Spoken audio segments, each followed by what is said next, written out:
শুধু ওসমান হাদি কিংবা আমাদের মতো যারা আমরা সামনে ছিলাম জুলাই গণঅভ্যুত্থানে সকলকে মেরে ফেললেও আওয়ামী লীগের বাংলাদেশে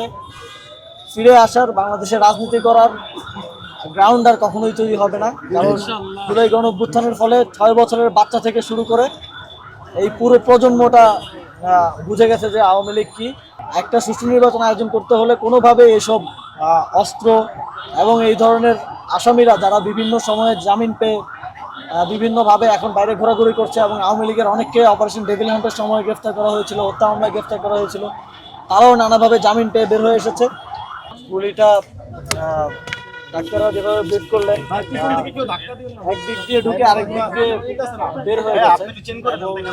কথা না বলি মস্তিষ্কের সিভিয়ার ক্ষতি করেছে। এখন বাকিটা আল্লাহর হাতে, এবং আমি আহ্বান জানাবো বাংলাদেশের সকল জনগণকে ওনার জন্য দোয়া করার জন্য, এবং একই সাথে সরকারের প্রতি আহ্বান থাকবে যে আমরা বিভিন্ন অডিও ফাঁস হওয়া অডিওর মাধ্যমে জানতে পেরেছি যে আওয়ামী লীগের বিভিন্ন গ্রুপে ষড়যন্ত্র করা হয়েছে টার্গেট কিলিংয়ের। সেখানে তারা 50 জন 60 জনের হিটলিস্ট করেছে। সরকারকে অবশ্যই এই বিষয়ে দ্রুত ব্যবস্থা নিতে হবে, এবং যেই যারা এই ধরনের পরিকল্পনা করছে এবং এই ধরনের ঘটনা ঘটানোর দুঃসাহস দেখিয়েছে তাদেরকে খুব দ্রুত সময়ের মধ্যেই গ্রেপ্তার করে এই ষড়যন্ত্রের নেপথ্যের পুরো বিষয়টি উন্মোচিত করতে হবে জনগণের কাছে। এবং এই মুহূর্তে আমি আহ্বান জানাবো সকল রাজনৈতিক দলকে ঐক্যবদ্ধ হওয়ার জন্য, কারণ সকলের মধ্যে বিভাজন থাকতে পারে, তবে একটা জায়গায় ফ্যাসিবাদীরা আমাদের এখন কমন শত্রু, এবং তারা যে টার্গেট কিলিং শুরু করেছে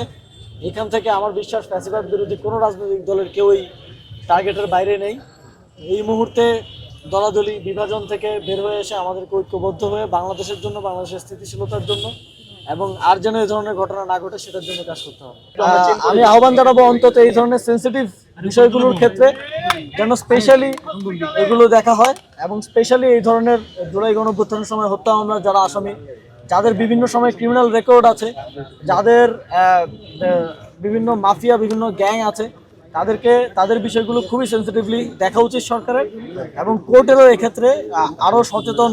হওয়া উচিত যেন এমন কেউ জামিন না পেয়ে যায় যারা বের হয়ে কোনো এই ধরনের ঘটনা ঘটাতে পারে। তবে তাদেরকে স্পষ্টভাবে আমি জানিয়ে দিতে চাই যে এগুলো করে কোনো লাভ হবে না, বরং বাংলাদেশের মানুষ আরও ঘৃণায় ফুঁসে উঠবে, এবং তাদের যাও কিছু বাকি আছে তাও ধ্বংসপ্রাপ্ত হবে। এবং আমি স্পষ্টভাবেই বলতে চাই যে শুধু ওসমান হাদি কিংবা আমাদের মতো যারা আমরা সামনে ছিলাম জুলাই গণঅভ্যুত্থানে সকলকে মেরে ফেললেও আওয়ামী লীগের বাংলাদেশে ফিরে আসার, বাংলাদেশে রাজনীতি করার গ্রাউন্ড আর কখনোই তৈরি হবে না। কারণ জুলাই গণঅভ্যুত্থানের ফলে 6 বছরের বাচ্চা থেকে শুরু করে এই পুরো প্রজন্মটা বুঝে গেছে যে আওয়ামী লীগ কি, এবং তারা কি করেছে, তারা তাদের ভাইদেরকে কীভাবে নৃশংসভাবে হত্যা করেছে। এবং আজকের এই ঘটনার পরে আমি মনে করি বাংলাদেশের মানুষ আবার ঐক্যবদ্ধ হবে তাদের বিরুদ্ধে, এবং সরকারের প্রতি আমার আহ্বান থাকবে একটা সুষ্ঠু নির্বাচন আয়োজন করতে হলে কোনোভাবে এসব অস্ত্র এবং এই ধরনের আসামিরা যারা বিভিন্ন সময়ে জামিন পেয়ে বিভিন্নভাবে এখন বাইরে ঘোরাঘুরি করছে, এবং আওয়ামী লীগের অনেককে অপারেশন ডেভিল হান্টের সময় গ্রেফতার করা হয়েছিল, হত্যা মামলায় গ্রেফতার করা হয়েছিল, তারাও নানাভাবে জামিন পেয়ে বের হয়ে এসেছে।